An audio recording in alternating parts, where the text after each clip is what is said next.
Let me put the pictures on the screen. 74-year-old Walter and 72-year-old Alan.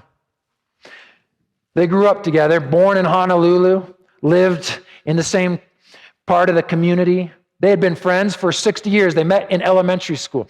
And from elementary school, they became best of friends for the rest of their lives. They did everything together. They played high school football together. They even say, jokingly, that they were so tight they could have married the same woman. They didn't. But they were so tight. They did everything together. After their families, after they had children, they took family vacations together. They were tight as friends. Well, Walter, just a few years ago, just takes this DNA test. It's fascinating. Of course, he's going to tell his best friend about it. Hey, man, you've got to check this out. Take this test. It tells you all sorts of crazy stuff. You just learn about yourself. So Alan then takes the test. They find out 99% likelihood that they are not just best friends, they are brothers from the same two parents. Well, they said they had to forgive their mom as the story is born out.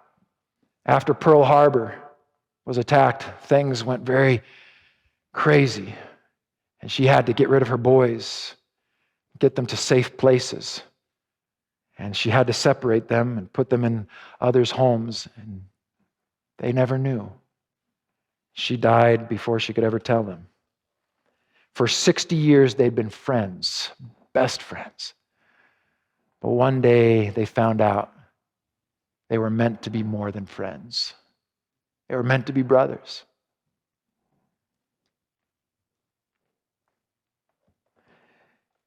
Some of us, for 60 years, for 20 years, for 2 years, have been good friends with God.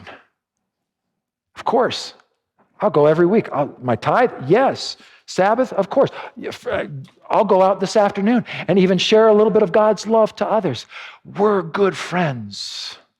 We're even the best of friends. And you've lived with a relationship that was meant to be deeper. Tozer would call it a second-hand relationship. When you were meant to be related, and you have stopped at just being friends.